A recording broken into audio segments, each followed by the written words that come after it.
Často se setkávám s otázkou, zda jsou mravenci užiteční nebo škodliví.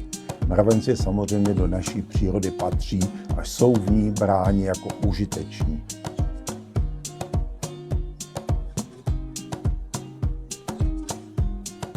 Ovšem, pokud se nám objeví na zahradě, nebo jako v našem případě tady ve skleníku, tak pak asi mravence budeme chtít vypudit. Já zdůrazňuji slovo vypudit, protože likvidace mravenců by opravdu nebyla na místě. Ovšem, pokud bychom měli mravence ve skleníku či na zahradě, znamená to současně i přítomnost mšic.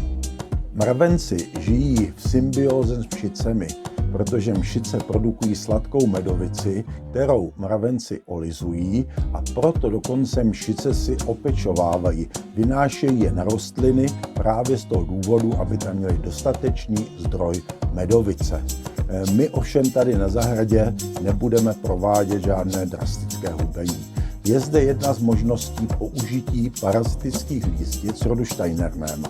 Mravenci se vlastně objevují jako první ve skleníku, takže je nutné toto ošetření provádět brzy na jaře v závislosti na podmínkách, které pro aplikaci lístic jsou nutné.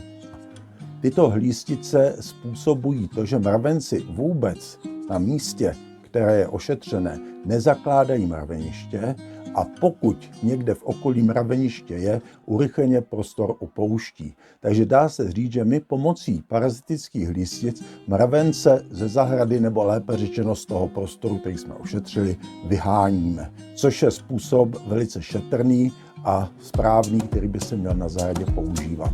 Pokud používáme parazitické lístice rodu Steinernema, chtělo by to, aby teplota půdy zhruba v 10 cm byla vyšší jak 10 stupňů.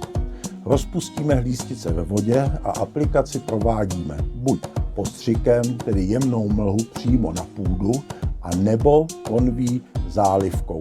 Oba dva způsoby jsou samozřejmě možné. Je vždy nutné, aby půda, kterou ušetřujeme, byla zvlhčená, takže měla by být vlhká. To jsou takové základní podmínky, co je nutné dodržet, a potom budeme mít jistotu, že mravenci naši zahradu opustí.